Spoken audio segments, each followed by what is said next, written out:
The turquoise waves of Calabash Bay lap gently against the white sand beach, a stark contrast to the turmoil brewing in Shana's heart. Her stomach, usually flat and toned from hours spent surfing, felt strangely heavy these days. A silent confirmation of the forbidden night she spent with Omar, the charismatic owner of Pelican's Perch, Treasure Beach's most popular bar. Treasure Beach, a sleepy fishing village on Jamaica's south coast, had become Shana's sanctuary after a messy divorce. Teaching yoga and surfing lessons to tourists filled her days, while the rhythmic roar of the ocean soothed her nights. But everything changed when Omar walked into her life. Tall, with eyes the color of strong Jamaican Blue Mountain coffee and a smile like sunshine, he quickly became her confidant. And then one rum-fueled night, something more.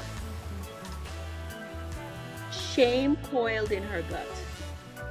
Omar, a married man with a wife known for her flamboyant jewelry and loud laughter, was off-limits territory. Yet the news of her pregnancy felt like a tidal wave threatening to drown her. Fear warred with a flicker of hope, a tiny flame she desperately clung to. Maybe Omar would leave his wife for her. Maybe they could build a new life together. But deep down, she knew it was a fool's dream.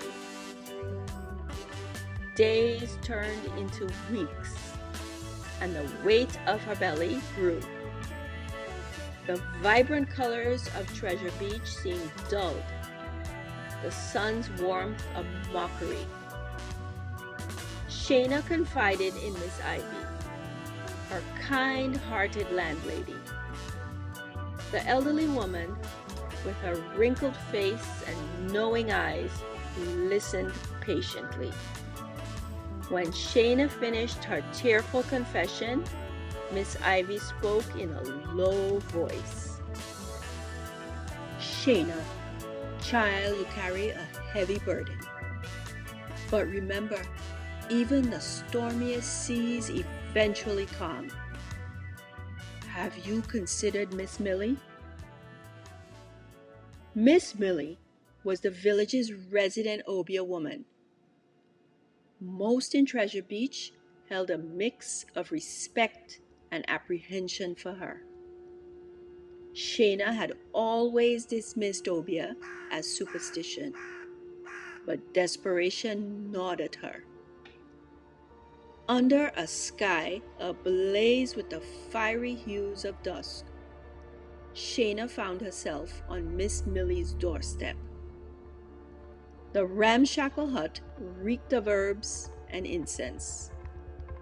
Inside, a wizened woman with piercing eyes sat hunched over a steaming pot. Shana poured out her woes, her voice trembling.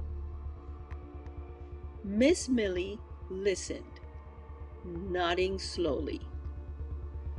The path you walk is a tangled one, child. You seek a solution, but the answer lies within. She chanted something in a language Shana didn't understand, then rattled a gourd filled with colorful pebbles. A darkness clings to Omar, Miss Millie intoned, her voice raspy. A curse. An angry duppy walks beside him. Shana flinched. Duppies, malevolent spirits of the deceased, were a cornerstone of Jamaican folklore. According to stories passed down through generations, they could wreak havoc upon the living. The duppy seeks revenge, Miss Millie continued, and it feeds on Omar's guilt. His wife, she dabbled in dark magic, a jealous heart seeking to bind him to her, even after death. The revelation stunned Shana. Omar's wife, the seemingly harmless woman who adorned herself with flashy jewelry, was a practitioner of dark arts? There's a way to break the curse, Miss Millie said, her voice grave. But the cost is steep. Shana felt a tremor of fear. What price could be high enough to escape a vengeful duppy's clutches? Over the next few days, Miss Ivy and the village women rallied around Shana. They taught her traditional herbal remedies to ease her morning sickness and offered a shoulder to cry on. The fear lessened, replaced by a quiet strength. Perhaps the answer wasn't with Miss Millie. Perhaps it lay within her own spirit. One sizzling afternoon, Omar appeared on her doorstep. Desperation etched on his face.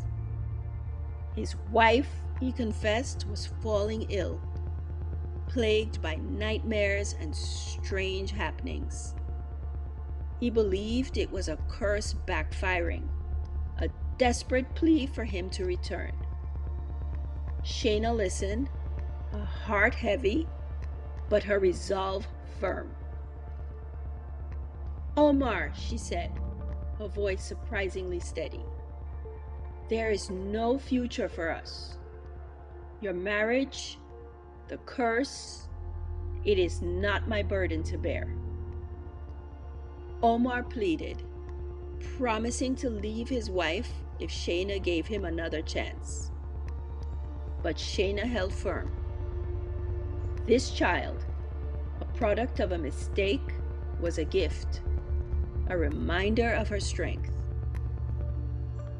News of Shana's pregnancy spread through Treasure Beach. Whispers turned into murmurs of support. The village women, who once gossiped behind their hands, now offered help, bringing fresh fruit and homemade dishes.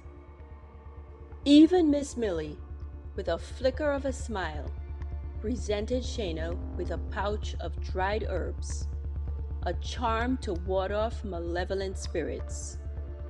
The once judgmental gaze of the village had softened, replaced by a sense of community, a village coming together to support a mother in need. As the weeks morphed into months, Treasure Beach blossomed into a haven for Shana. Her yoga classes became a safe space for other women, a place to share stories and laughter. Surfing lessons continued, but now Shana taught pregnant women, guiding them through modified poses that cradled their bellies with care. The rhythm of the ocean remained a constant comfort, a lullaby for the life growing within her. One humid night, just as the full moon rose like a giant silver coin, Shana went into labor. The village women, led by Miss Ivy, surrounded her with songs and gentle hands. Hours passed, filled with pain and sweat, but also with an unwavering spirit. With the first rays of dawn, a healthy baby girl cried out, her tiny lungs filling the air. Shana held her daughter, skin the color of rich mahogany, eyes wide and curious. Tears streamed down her face, a mixture of relief and overwhelming love. She named her Ayana, meaning beautiful flower in Swahili. The news of Ayana's birth reverberated across the village, reaching even Omar. He came, hesitation etched on his face.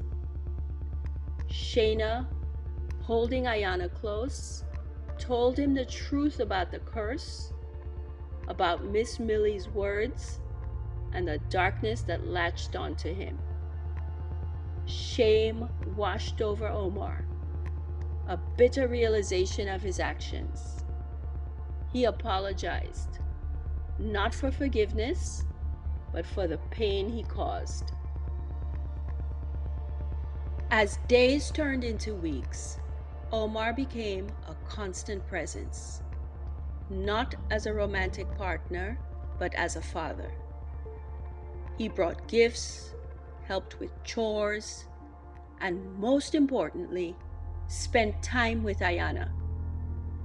He confessed that his wife had recently passed away, succumbed to an illness that Obia magic backfired on. The curse, however, remained, a lingering darkness he desperately wanted to break. One evening, Shana and Omar found themselves drawn to Miss Millie's hut. They explained their situation, the curse clinging to Omar, and his desire to be a good father to Ayana. Miss Millie listened, her gaze unflinching.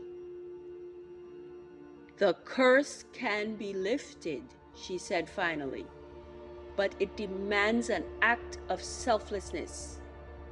You, Omar, must face your deceased wife and release her spirit." A wave of fear washed over Omar. Yet, for Ayana, a chance to be free of the darkness, he was willing to confront his past. Miss Millie's ritual was an intricate dance of chants, burning herbs, and offerings left at a crossroads. Under the watchful eyes of the stars, Omar whispered words of regret and forgiveness, apologizing to his deceased wife and releasing her spirit from the earthly realm. Weeks passed, and a noticeable change came over Omar. The darkness in his eyes seemed to lift, replaced by a newfound determination. He worked tirelessly, volunteering at the local school and organizing beach cleanups. Treasure Beach, once a place of secrets and burdens, became a place of healing for them both. One starlit night, Shana and Omar sat on the beach. Ayana nestled between them, giggling as she chased sand crabs. Omar looked at Shana, a deep gratitude etched on his face.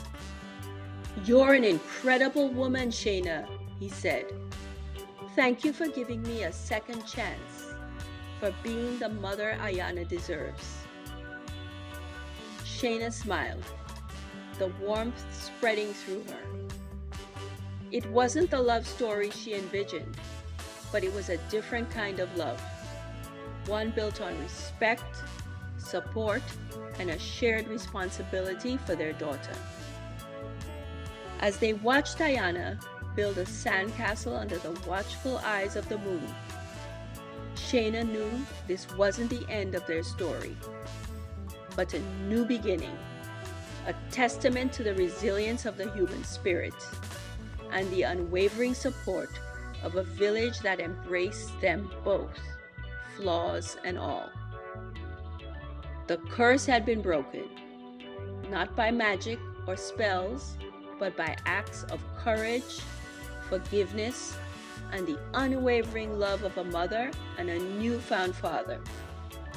The once troubled waters around Treasure Beach had calmed, leaving behind a sense of peace and a promise of a brighter future.